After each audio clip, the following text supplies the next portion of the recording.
Hey, this is Yvonne Orji here at APC Hollywood, and you are watching Dashiki Diaries.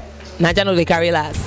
Hi you guys, NK here from Dashiki Diaries, and we are live at APC Hollywood with the fabulous Yvonne Orji. How are you? I'm good. How are you doing? Doing great. You just came off stage. Even though you didn't perform, you gave a show within a few minutes. My dear, you are always on fire. Oh, well, thank you. You know, I got rep for my Niger people in the Bokwenu. Hey. Yeah, no shaking. So tell us, how does it feel to be a special guest here at APC Hollywood? Well, you know, I've been a fan of, African Princess of Comedy, what they've been able to do like across the nation, and the fact that they were able to bring all these people all over to the West Coast and have it be a sold out show and just really bring the best. So I think what Foxy P and the whole crew really have been able to do is just showcase and highlight the next generation of comedy, the next generation of African comedians. I would definitely love to see more women on it. Figure that out. Maybe the ladies have their own tour, they come on board and we change the name a little bit. I don't know, I ain't trying to change up your game, but I know that there are funny ladies out there, but I think what the guys have been able to do and really come together and do, you don't see a lot of people coming together in unity to make this thing happen, so kudos to them. Yes, I think that was her way of giving you guys a little sneak peek of what to expect. Hey, big things popping. So let's talk a bit about the first gen show, which is amazing. You came out with that about a little over a year ago, if I'm not mistaken.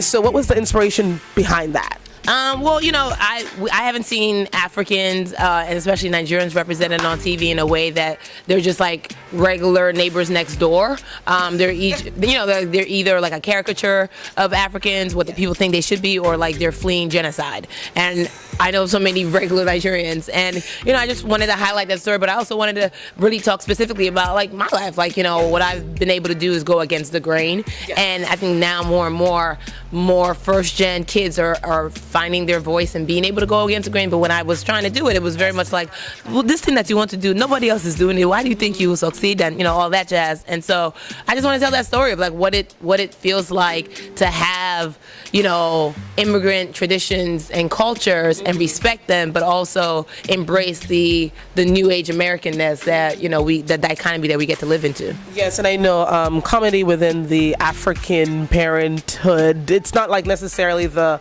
first job or career they would want for their kids. I just knew I didn't want to be a doctor. I mean, it was just like, and I already got my master's in public health. I worked in Liberia. I worked in the Dominican Republic. I did, I felt like I closed that chapter. Like the degree never spoils. It never, goes out of date. And so allow me to do this other thing. If I fail, I fail, but at least let me try. And that was my thing. I just wanted to always try. And, we as a people are like, why are you trying this thing that you could fail at when you have this thing that you can be good at? Like, why take the risk? And, for me, I'm just like, I wouldn't be able to live with myself if I didn't take the risk.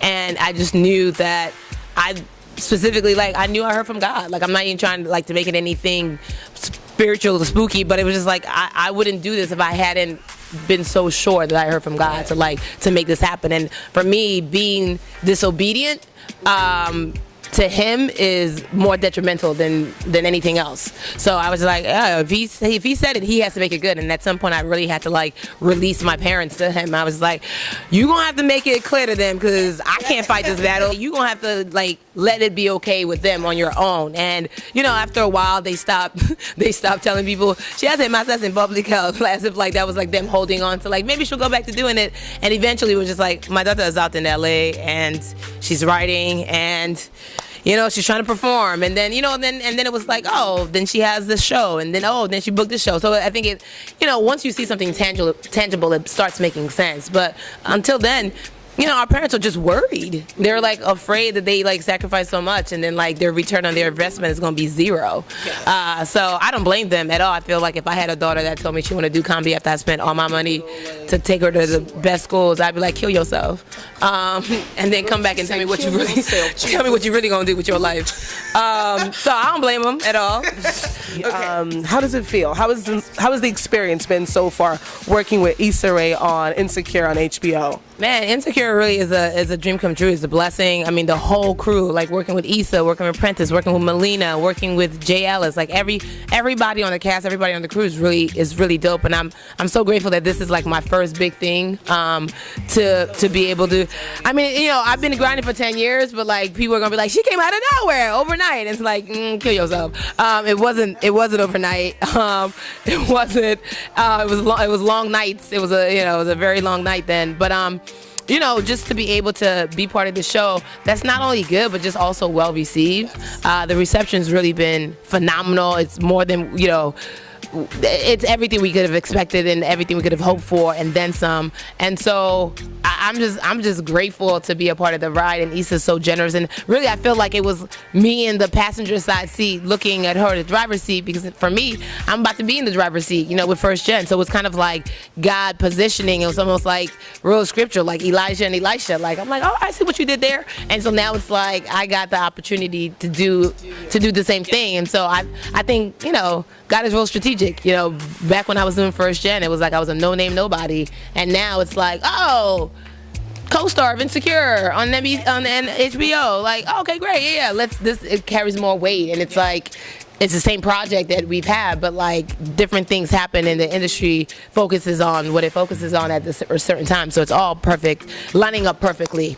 Definitely. And now, like, what would be a piece of advice that you would give a young girl who is interested in comedy, who is, you know, a little bit unsure of, you know, if she's going to be received well? What would you tell her to look out for and to be aware of? I would just say be yourself. Don't do anybody else's style of comedy. Do your brand of comedy. You know, I'm a clean comic. I don't curse. I don't talk about raunchy humor. I don't have any like giving head jokes. So, you know, so it's like for me, it's like I gotta be clever. You know, I have 2 degrees. I can't get up there and act like I don't have sense. Like, it's like, no, I'm smart. And so I'll use all the tools in my toolbox to do my comedy, and so should you. Like, whatever that is that makes you unique, whatever that is that makes you different, whatever that is that makes you truly funny, go with that. Not what anybody else thinks is funny. Not, oh, well, this worked for this other person. You know, people still to this day when I get on stage think I'm about to do like spoken word or sing a song, because you can't be a woman and skinny and pretty and funny. It's like, if you all about weight, then we can know that you're funny. But, you know, it's just like, no. I wear makeup, I wear heels, I look pretty, and I'm gonna slang these jokes. And you know, that's it. So, you know, you just be yourself and just do good. Just be good. You don't have to be better than anybody else. You don't have to try and be like the dudes. Just be good. That's it. Well, you've heard it from Yvonne Orji herself, live at e.t.c Hollywood. Thank you so much for joining us here on Dashiki Diaries. Hey, what's up? Turn up. Naija, my people. Igbo Kwenu. Bye, y'all.